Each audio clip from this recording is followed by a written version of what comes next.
नमस्ते. नमस्कार.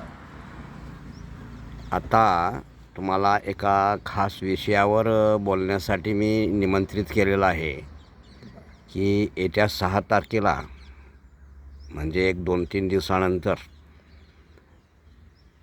ते अभिजित दीपके म्हणून जे आहेत कॉकरोच जनता पार्टीचे अध्यक्ष,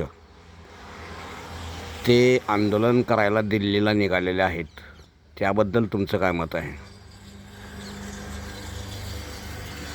त्यांच्या आंदोलनाला लोकांनी भरपूर प्रतिसाद दिला पाहिजे, द्यावा. इथून बर पुढं बर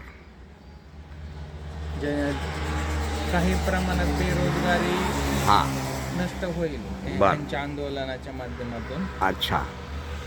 तर दीपक सर यांना चांगले तुम्ही प्रतिसाद द्या, बर पॉझिटिव्हली विचार करा बर आणि परिवर्तन व्हायला पाहिजे.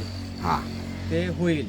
होईल. मला जे वाटतं आपली लोकशाही हां. संपलेली आहे, पण लोकशाही अजून आपण संपलेली नाही. लोकशाही जिवंत आहे हे आपण दावून दिलेलं पाहिजे. ह्यांनी बर. लोकशाहीच्या मुंड्या आवळण्याचा प्रयत्न केला आहे. मुंड्या आवळल्या नाहीत, पण हां, मुंड्या आवळण्याचा प्रयत्न केलेला आहे. बर बर तर तो आपण हाणून पाडायचा आहे. बर आणि लोकशाही कशी मजबूत आहे, लोकशाही कशी जिवंत आहे, आपण सर्व भारतातील प्रत्येक नागरिकाने याचा विचार केला पाहिजे आणि ह्यांना दावून दिलं पाहिजे. बर.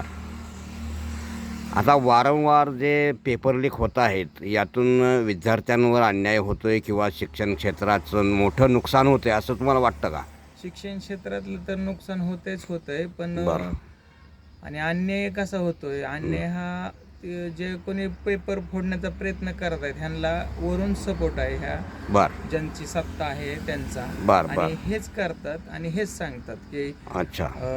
फोडा आणि परत, आणि हेच त्यांना सांगतात असं बोला. हां, हां, प्रयत्न चालू आहे, शोध चालू आहे. हां आणि हे ह्यांना असं तयार करतात की त्यांच्यावर दबाव टाकतात, दबाव. बर बर आणि वैयक्तिक फायदा कसा असतो, समजा आता 4 पैसे पण मिळत असतात एखाद्या व्यक्तीला, हां हां हां पण तो भाग वेगळा आहे की 4 पैसे मिळण्याचा भाग वेगळा. एकदा फुटू शकतो, दोनदा फुटू शकतो, पण तोच पेपर जर 70 वेळा आणि 80 वेळा जर फुटत असेल तर ह्यांच्या पाठीमागचे एक मोठं षडयंत्र आहे की शिक्षणापासून बहुजन समाजातल्या अनेक मुलांना लोकांना वंचित ठेवायचं. बरोबर. आणि ह्यांना मोठा अधिकारी होऊ द्यायचं नाही. असं असं असं. आणि हा भारतात चाललेला बेरोजगारी, हां जातीवाद, हां शिक्षणाचा अभाव, हां हां ह्या कसा महाग पडेल, ह्या गोष्टी कशा महाग पडेल. आणि ही बहुजन समाजातली मुलं अधिकारी होणार नाहीत, कारण बहुजन समाजातली मुलं अधिकारी होऊन आमच्या वर्चस्व करतात, आमच्या डोक्यावर जाऊन बसलात, हे ह्यांना मान्य नाहीये. बर बर बर बर. खूप छान तुम्ही बोललात आणि जे मार्मिक आहे तेवढंच बोललात, त्याबद्दल खरोखर तुमचं कौतुक करावं. तर ठीक आहे, धन्यवाद, आभारी आहोत.